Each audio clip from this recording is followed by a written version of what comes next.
जी, बिस्मिल्लाहिर्रहमानिर्रहीम।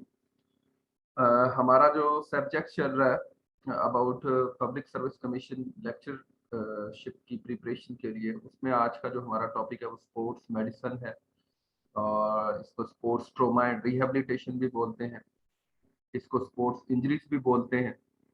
तो आज का जो हमारा टॉपिक है ये आज एंड हो रहा है, ठीक है। इसमें जो चीज़ें पीपीएससी के पेपरों में आती हैं या पीपीएससी का जो सिलेबस है वो चीज़ें तकरीबन मैंने ऐड इसके अंदर की हुई हैं। जो कल पढ़ाया है तकरीबन वही चीज़ें थी जो आज पढ़ाया है। मज़ीद जितना हम लोग, मैं समझता हूँ कि ये चीज़ें हमारे लिए अहम है, ठीक है, वो चीज़ें की हैं। मज़ीद चीज़ें ऐड करने की भी जगह थी, लेकिन हम लोग सिर्फ वही कर रहे हैं कि जो हमें फ़ायदा दे। तो जी स्पोर्ट्स मेडिसिन है, इसमें कुछ टर्म्स यूज होती हैं, इन टर्म्स के बारे में क्वेश्चन आ जाते हैं, एमसीक्यूज आ जाते हैं। आप लोगों ने इन टर्म्स को समझना है ये क्या है, ताकि इसको मजीद हम लोग बेहतर कर सके हमारा इस सब्जेक्ट को। तो स्पोर्ट्स मेडिसिन है जी, इसमें सबसे पहले जो टर्म है वो है हेमाटोमा। इसका आपको पता होना चाहिए हेमाटोमा क्या है। इससे रिलेटेड क्वेश्चन आ जाते हैं, ठीक है।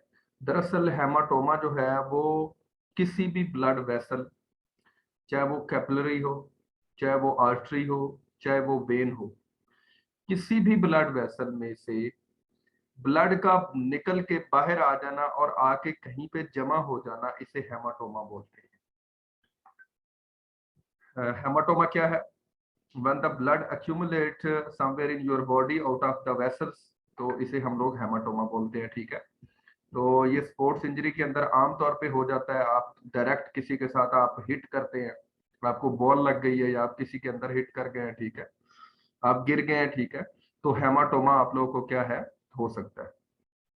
यानी आपका ब्लड वेसल्स जो है वो जब कंप्रेस होगा वो एरिया, तो आपकी ब्लड वेसल्स जो है वो बस्ट होंगी, फट सकती है, ठीक है, पार्शली फट सकती है। तो उसमें से क्या होगा, फिर ब्लड बाहर निकलेगा और उसके बाद वो ब्लड वहां पे एक्यूमुलेट हो जाएगा। तो इसकी एक एग्जांपल है, जिस तरह ये पिक्चर है, आप लोग देखें कि ये एक पिक्चर अगर आप लोग को नजर आ रही है तो आप लोग को अंदाजा होगा कि ये क्या चीज है।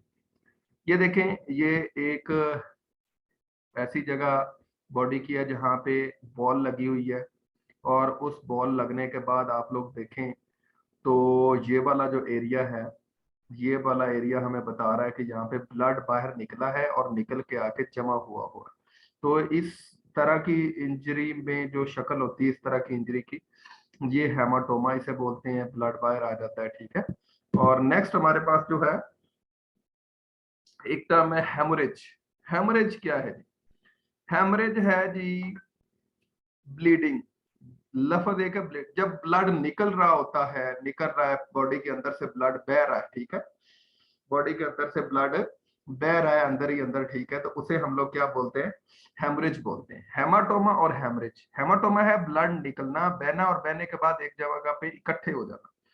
हेमरेज क्या है? ब्लड निकलना और उसके बाद अंदर बहना शुरू कर देना, ठीक है, तो उसे हम लोग क्या बोलते हैं, हेमरेज बोलते हैं। इसकी एग्जांपल आप लोगों को अगर मैं दिखा सकूं, तो ये आप लोग देखें जी, इस स्लाइड में अगर आप लोग देखें, सबसे ज्यादा जो ब्रेन हेमोरेज, आप लोगों ने सुना होगा, ब्रेन की जो वेसल्स हैं वो फट जाती हैं, ठीक है, ब्रेन हेमरेज हो जाता है किसी को, ठीक है। तो ये इस तरह का सीन होता है। ये उन्होंने ये वाला एरिया जो है यहाँ पे हेमरेज हुआ है, और इसको जूम आउट उन्होंने किया है, जूम आउट किया है तो पता चला है जी यहाँ पे रेड ब्लड सेल्स क्या है, वो ये टूटी हुई है, ठीक है, ये एरिया बस्ट हुआ है, ठीक है, यहाँ से रेड ब्लड सेल्स बाहर निकले और ये सारा ब्लड जो है वो यहाँ से बहना शुरू हो गया और बह के वो बॉडी के अंदर पूरी में बहना शुरू हो गया, ठीक है। इसकी एक और एग्जांपल है, ये कॉमन आप लोगों ने देखा होगा, ये हेमोरेज है। ये देखें, आंख है, एक आई है, और ये जो आई है इसके गिर्द ये ब्लड जो है वो इकट्ठा हो रहा है आहिस्ता आहिस्ता। आप लोग देखते हैं अगर आंख में कुछ चीज इस तरह की चली जाए, या आंख में जो है वो यहाँ पे कोई कट लग जाए, ठीक है, वाउंड जख्म बन जाए, ठीक है, तो थोड़ी आप देखते हैं कि आपकी आंख रेड हो रही है, थोड़ी देर बाद देखते हैं और रेड हो गई, और रेड हो गई है, ठीक है, तो दरअसल वहां पे हेमरेज चल रहा है, हेमरेज वाला सिस्टम चल रहा है। तो नेक्स्ट हम लोग देखते हैं जी, टेंडिनाइटिस क्या चीज है, ये क्या होता है, और एक है टेंडिनोसिस। टेंडिनाइटिस ये चीज है कि जब टेंडन, खास तौर पे टेंडन, टेंडन क्या होता है, which connect bone to muscle, ठीक है, जो कि बोन और मसल को आपस में जोड़ता है, इसे टेंडन बोलते हैं। और जब उसमें टेंडिनोइटिस हो जाए, आईटीएस आप लोगों ने याद रखना है, एंड पे टेंडन के आईटीएस है, ठीक है। इन्फ्लेमेशन इसका दूसरा नाम क्या है, यहाँ पे अगर तो स्वेलिंग हो जाए टेंडन की जगह पे तो उसे टेंडिनाइटिस बोलते हैं। और टेंडिनोसिस क्या है, टेंडिनोसिस में ये है कि स्वेलिंग नहीं होगी, बट आपका जो टेंडन है वो अंदर से क्या हो जाएगा, रप्चर हो जाएगा, टूट जाएगा, ठीक है। तो ये ज्यादातर ओवर यूज में होता है, बार बार अगर आप खेल रहे हैं, भाग रहे हैं, एक ही एक्टिविटी एक ही बॉडी के पार्ट से आप कर रहे हैं, ठीक है, तो आपको टेंडिनोसिस हो जाती है, वहां पे टेंडन टूट जाता है, लेकिन स्वेलिंग नहीं होती, इन्फ्लेमेशन नहीं होती, ठीक है। तो इसकी एग्जांपल अगर आप लोग देखें तो मैं आप लोग को बताता हूँ कि इसकी एग्जांपल क्या है। आप लोग ये वाली एग्जांपल देखें। इस एग्जांपल में अगर आप लोग आते हैं तो आप देखते हैं कि ये टेंडन, इसमें टेंडिनोटिस हुई है और ये टेंडन टूटा है, और टूटने के बाद क्या हुआ है, इस पे स्वेलिंग हो गई है। क्या हो गई है, स्वेलिंग। लेकिन यहाँ पे भी टूटा है, लेकिन यहाँ पे स्वेलिंग नहीं हुई, सेम एरिया है, लेकिन टूट टूट गया, ठीक है। तो ये क्या है, टेंडिनोसिस है, ठीक है। तो नेक्स्ट हम लोग चलते हैं जी, हमारे पास एक और टर्म है जिसे बोलते हैं अब्रेशन।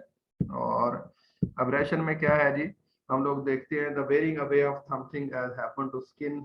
अब्रेशन है क्या, मैं सिंपली बता दूं, आप लोगों को रगड़ लग जाती है बॉडी पार्ट के ऊपर, आप खेल के मैदान में खेल रहे हैं, वहां पे गिरे हैं, गिरने के बाद आपने देखा कि आपका जो बॉडी पार्ट जमीन के साथ कनेक्शन जिसका हुआ है वो वहां पे क्या हो गया है, रगड़ आई हुई है, स्किन ऊपर से टूटी हुई है, ठीक है।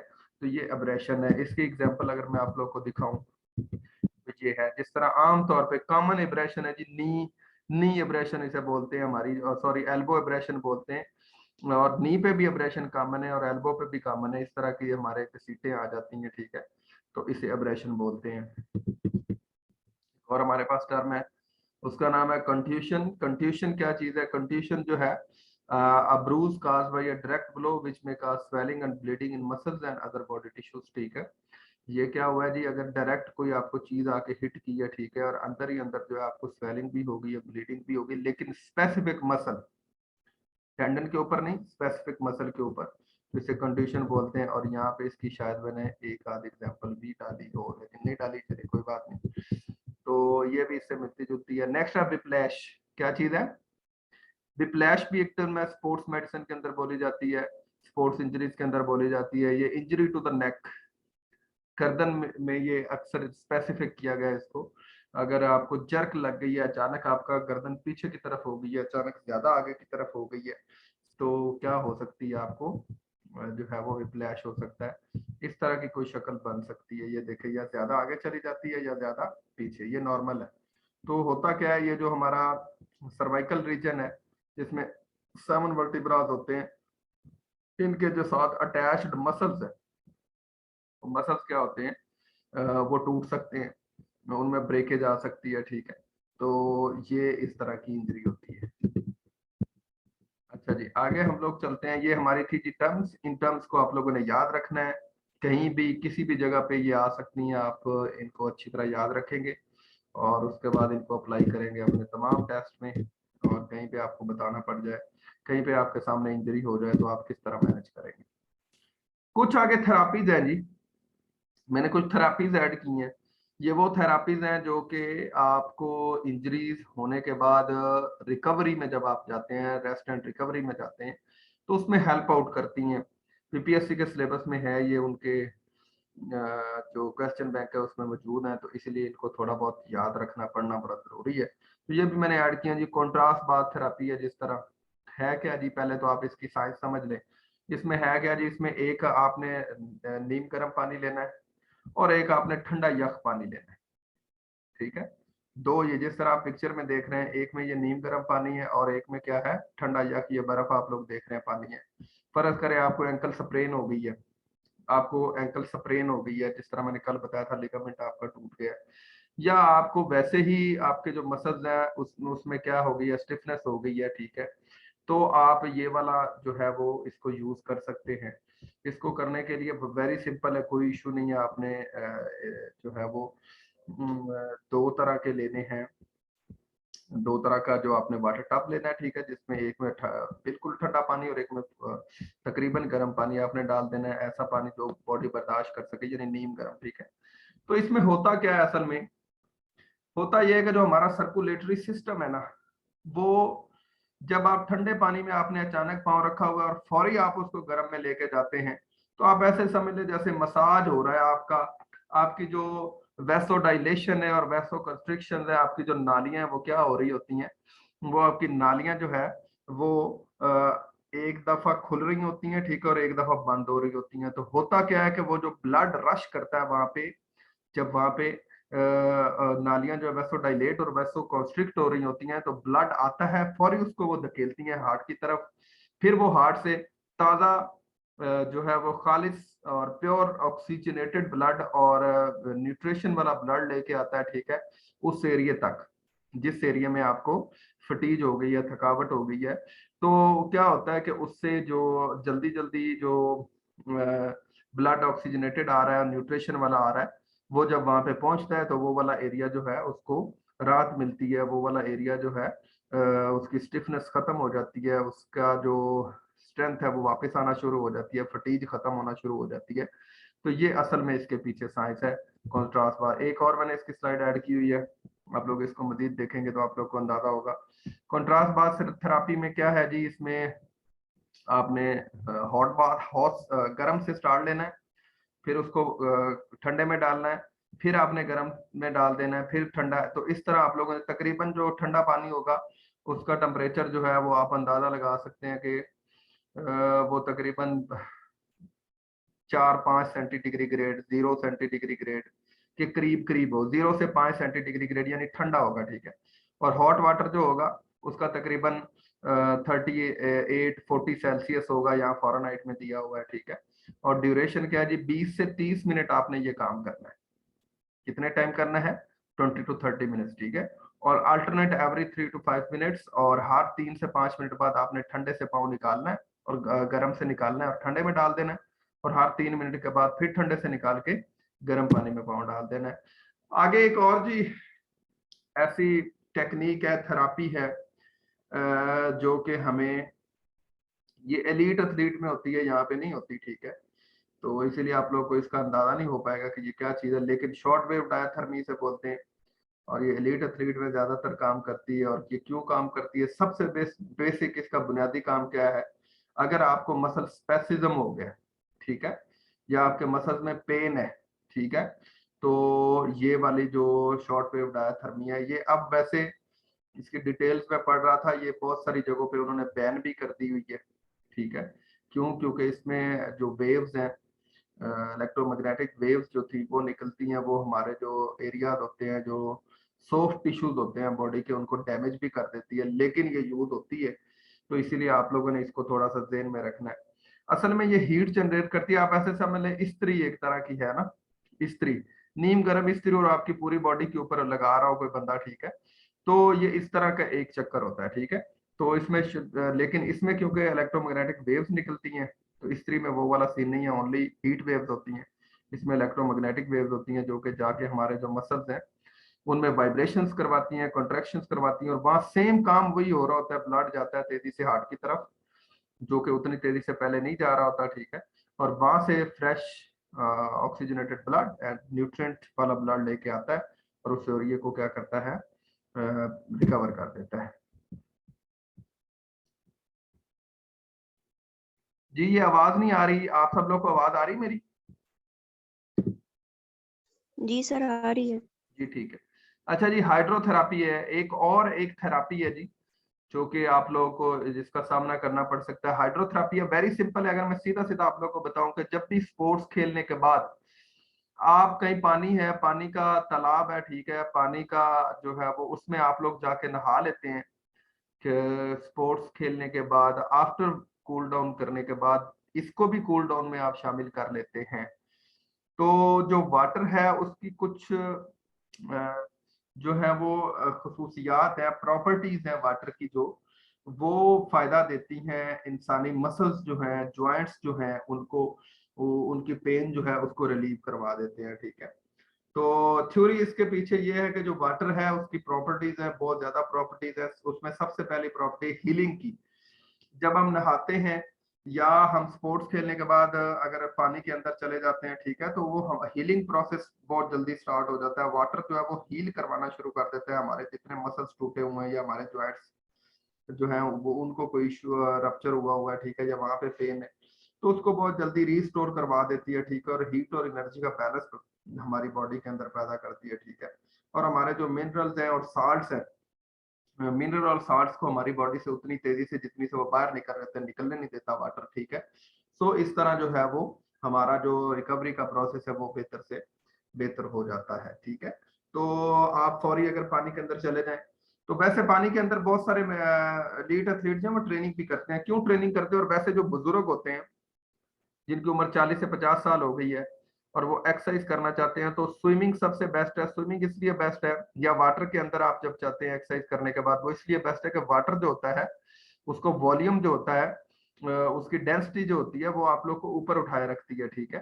तो हमारा जो असल वेट होता है, जो कि हमारा अगर आमतौर पे बाहर खड़े हो हमारे जॉइंट्स के ऊपर पड़ रहा हो तो वो ज्यादा होता है, लेकिन पानी के अंदर जाएंगे तो हमारे जॉइंट्स पे वजन कम पड़ता है, ठीक है, जिसकी वजह से हमारा जो मसल्स हैं और हमारे जो जॉइंट्स है वो रिलैक्स होना शुरू हो जाते हैं, ठीक है।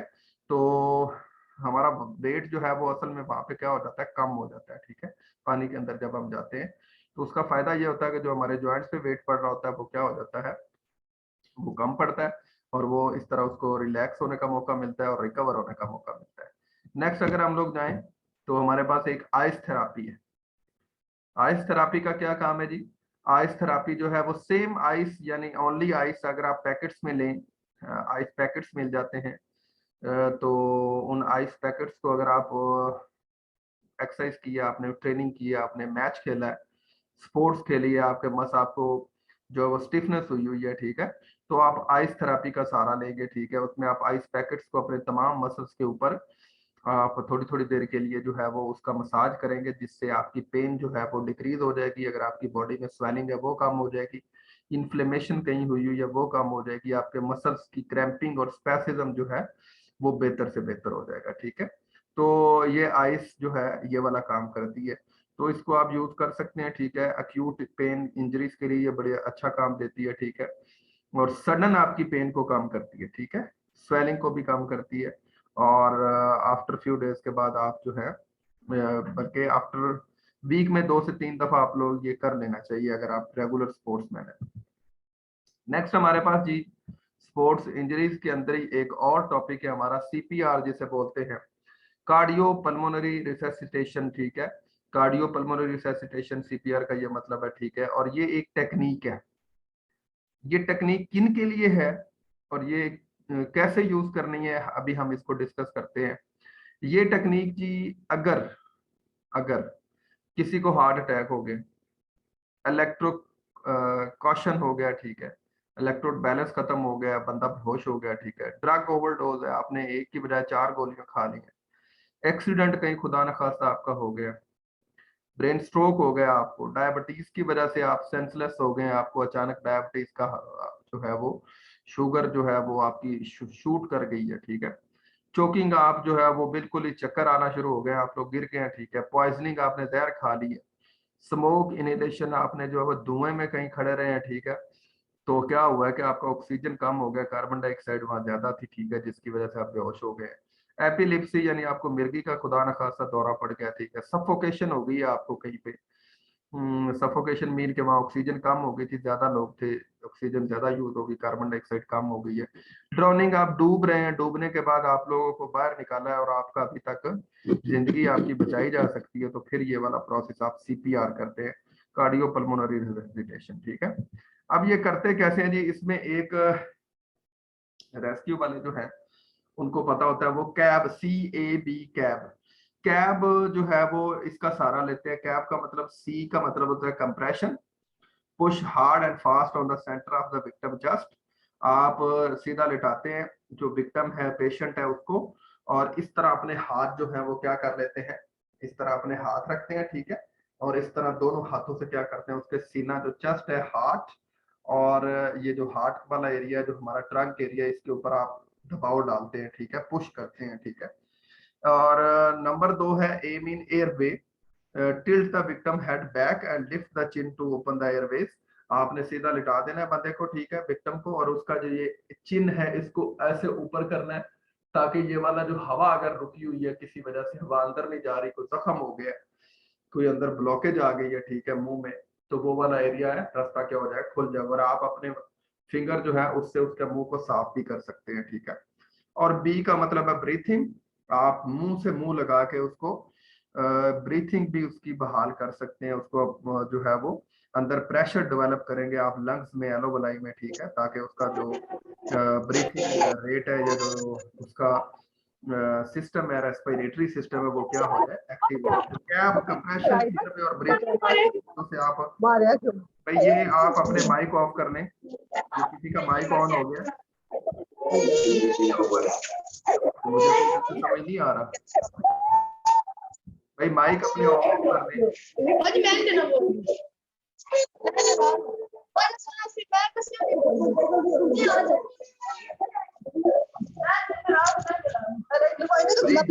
काइंडली इनको कहें जिनका माइक ऑन है तो ये अपने माइक जो है वो ऑफ करें।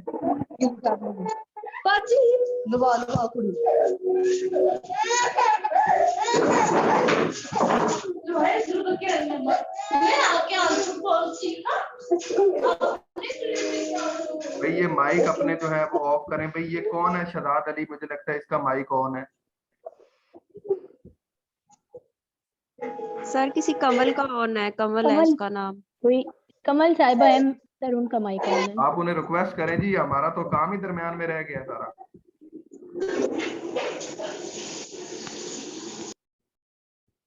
हाँ जी, आवाज आ रही मेरी? जी मेरी आवाज आ रही?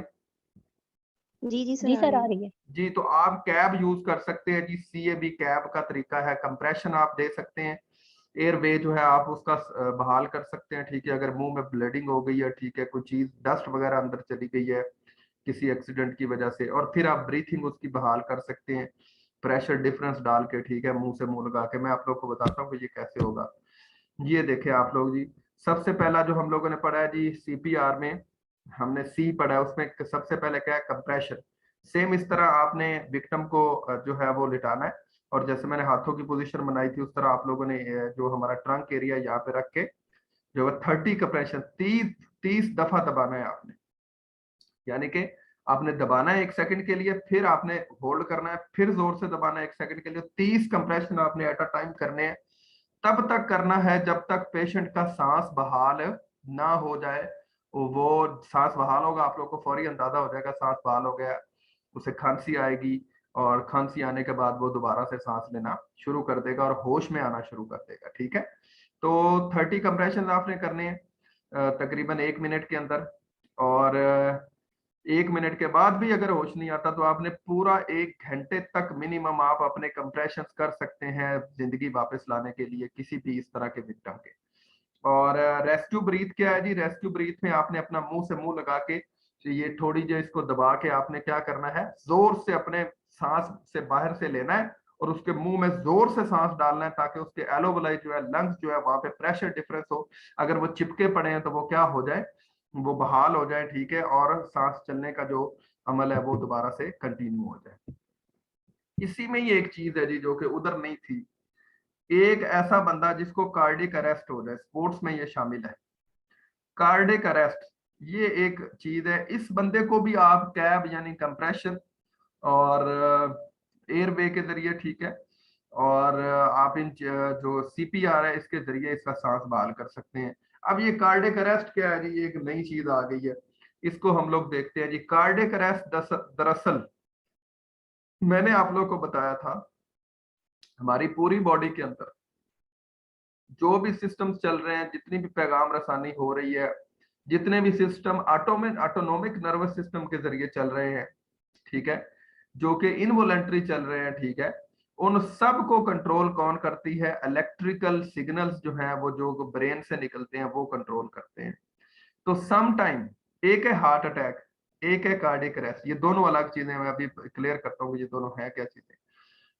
जो कार्डिक अरेस्ट है उसमें होता क्या है कि जो हमारा इलेक्ट्रिकल सिस्टम होता है, हार्ट की पंपिंग का, बीप का, पल्स का, ठीक है, वो सिस्टम क्या होता है, ड्यू टू इलेक्ट्रिक, यानी ऐसे समझे कि हमारे घर में बिजली आ रही है, किसी ने बाहर से तार काट दी है, ठीक है, तो सारी बिजली हमारी चली जाएगी, ठीक है।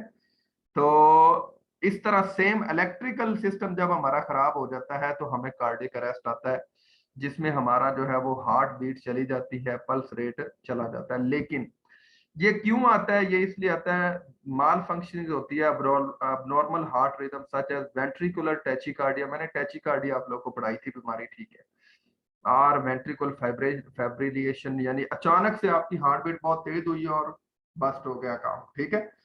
जिस तरह ये सेम ऐसे ही है, अचानक से बिजली बहुत ज्यादा आए और अचानक बिजली आई है बहुत ज्यादा और उसके बाद क्या हो जाए जनाब, हमारे घर की बिजली चली जाए, ठीक है। सेम ऐसे ही जो हमारा हार्ट है उसकी हार्ट बीट्स अचानक तेज होती हैं और गायब हो जाती हैं, खत्म हो जाती हैं, ठीक है। तो सम टाइम ऐसा होता है, सम टाइम ऐसा होता है कि स्लो होती होती ही बंद हो जाती हैं, तो वो ब्रेडिकार्डिया है, ठीक है। तो ये दो वजूहात होती हैं, जो दो बीमारियां, इनकी वजह से कार्डियक अरेस्ट हो सकता है।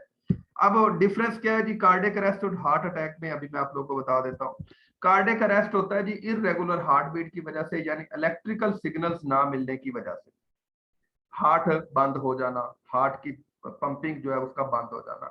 जबकि हार्ट अटैक क्या है जी? हार्ट अटैक में जो कोरोनरी आर्टरी है, जो दिल से लेके दिल को ही न्यूट्रिशन वाला ब्लड और ऑक्सीजन वाला ब्लड दे रही होती है, अगर उसके अंदर ब्लॉकेज आ जाए, मैंने बताया था कोलेस्ट्रॉल ब्लड फैट आ जाए, यानी ब्लॉक हो जाए आर्टरी, तो उस वजह से हमें हार्ट अटैक होता है। तो इन जो दोनों में, इन हार्ट अटैक में भी और कार्डियक अरेस्ट में भी, हमारा जो सीपीआर है वो हमें बड़ा काम देता है, ठीक है। तो इसका आप लोगों ने ख्याल रखना है, ठीक है। इन दोनों का फर्क भी आप लोगों ने याद रखना है कि कार्डियक अरेस्ट और कार्डियक हार्ट रेट में क्या होता है। अब जी आखिरी स्लाइड है हमारी, आज का हमारा लेक्चर थोड़ा शॉर्ट था, सेशन हमारा शॉर्ट था, कि आप किस तरह, खास तौर पे नंबर वन इस वक्त जो डिजीज है वो चल रही है जी हार्ट अटैक, यानी हार्ट की बीमारियां जो है वो सारी क्या चल रही हैं, नंबर वन इस वक्त चल रही है। ये जो हार्ट की सारी नंबर वन बीमारियां चल रही हैं, इनसे आप किस तरह बच सकते हैं जी? नंबर वन, आप लोग अपना जो लाइफ स्टाइल है उसको कंट्रोल करें, अच्छी आदत अपनाएं, स्पोर्ट्स को 24 घंटों में से 1 घंटा कम से कम अपनी बॉडी को दें, उसको संवारें, उसको फिजिकल एक्टिविटी में लाएं, ठीक है। और नंबर दो, मोटिवेट बी बिहेवियरल चेंजेस, अपने आप में मोटिवेशनल बिहेवियर की चेंजेस लाएं, यानी आप कहीं पे अपने आप के सेल्फ एनालिसिस करें, कहीं आप गुस्सा किसी को ज्यादा कर रहे हैं उसको कम करें, कहीं आप अपनी खुराक के अंदर चीजें आपने सही ऐड नहीं की हुई उनको आप बेहतर करें, ठीक है। तो इन चीजों को करें। Stay positive in any situation. बहुत सारे आप में से ऐसे बच्चे हैं जिनके मैं सवालात जब से हम सेशन शुरू किया यही सुन रहा हूं, सर हमारा टेस्ट कब है, कैसे होगा, क्यों होगा, क्या बनेगा हमारा, आप लोग के माइंड में आता होगा, ठीक है।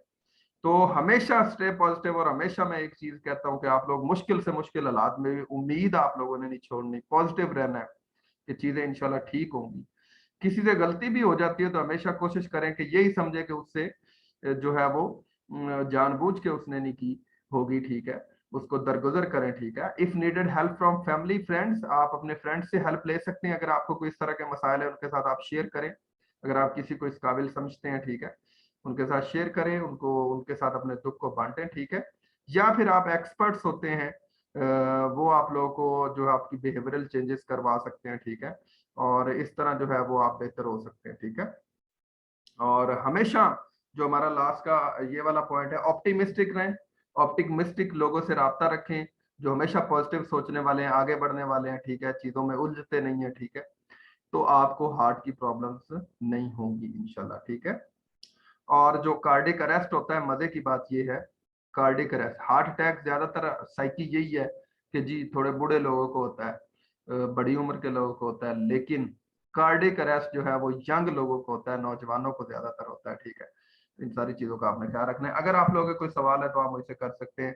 आज का सेशन हमारा जो है वो इतना ही है, आपके क्वेश्चन है तो वो आप लोग कर सकते हैं। हमारा स्पोर्ट्स इंजरीज या स्पोर्ट्स ट्रॉमा एंड रिहेबिलिटेशन का सिलेबस ऑलमोस्ट क्लियर हो चुका है।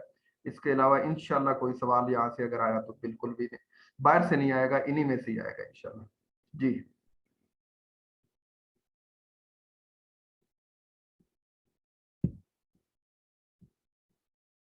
जी क्वेश्चन है तो हाँ जी। अस्सलाम वालेकुम सर। जी वालेकुम अस्सलाम अस्सलाम बेटा। वालेकुम सर, मैंने थोड़ा लेट ज्वाइन किया था तो फर्स्ट वाली जो है थोड़ा वो कर दें एक्सप्लेन दोबारा।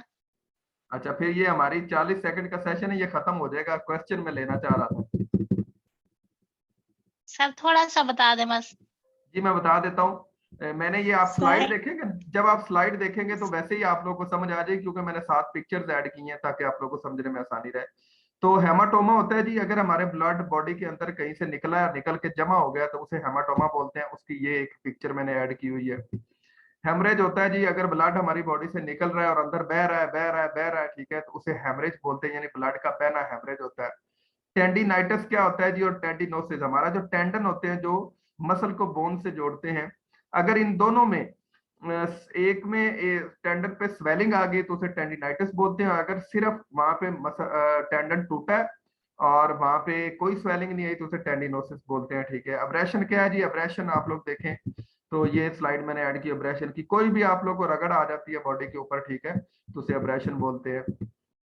और आगे है कंट्यूशन। कंट्यूशन भी सेम इस तरह एक रगड़ की ही टाइप है, लेकिन ये इंटरनल होती है, ठीक है, जिसमें आपका बुर्साइटिस या बुरसा जो है वो टूट जाता है, ठीक है। जो कि बुरसा होता क्या है, बुरसा जो होता है वो हमारे बॉडी के अंदर जहाँ पे भी जॉइंट्स हैं वहां पे छोटी छोटी थैलियां हैं फ्लूइड की, ठीक है।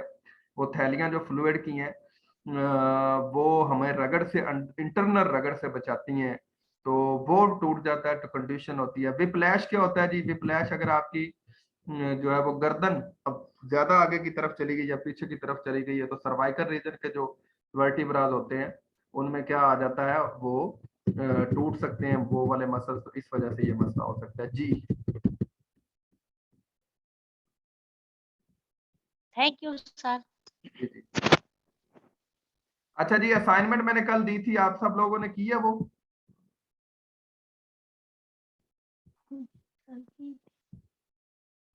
भाई कोई नहीं बोल रहा। मैंने कहा है कि असाइनमेंट मैंने कल दी थी आप लोगों को, 5 चीजें दी थी, किस किस ने की हैं? सब ने मुझे व्हाट्सएप करनी है।